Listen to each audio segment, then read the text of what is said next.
భర్త జీవితంలో భార్య అలా మెరవాలమ్మా, మెరుపు తీగలా మెరవాలి. నిన్ను మెరిపించడం కోసం నేను ఉన్నానయ్యా అని చెప్పాలి. ఎట్టి పరిస్థితుల్లో భర్త దుఃఖపడుతుంటే భార్య దుఃఖపడుతుంటే భర్త చూస్తే దాన్ని దాంపత్యం అన్నారు.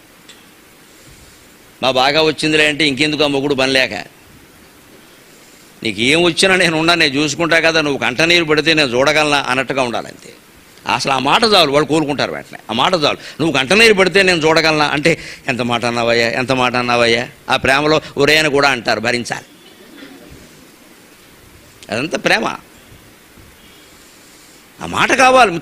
చూసామా లేదో కూడా తర్వాత విషయం అండి. ముందు స్త్రీకి కావాల్సింది ఆ మాట. నీకు ఎందుకు నేను ఉన్నాను కదా, ఏంటి ఊరికే బాధపడతా, వాళ్ళెవరో నిన్నడానికే నేను చూసుకుంటాను, నువ్వు వదిలే అంటే మగడవయ్యా నువ్వు అంటుంది అంతే. వెంటనే చాలా ధైర్యం కావాలి. అనరేట్ మరి మనం అలాంటి వాళ్ళం అని ఇక్కడే సాగదీస్తే ఇంకే ఆవిడ ఏదో చేసే ఉండొచ్చు అండి, కొంచెం వెటకారంగా మాట్లాడచ్చు, ఏదో గొడవ రావచ్చు. మొగుడు అలా అంటే ఏం చేస్తుంది? ఇంకా సామెత, మొగుడు తిడితే మాదాకవడం కూడా తిడతాడని.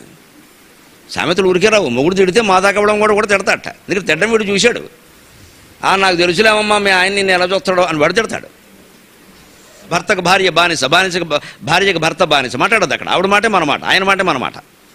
తర్వాత అవసరమైతే తలుపేసాక జుట్టు పట్టుకుంటాం, అది వేరే విషయం.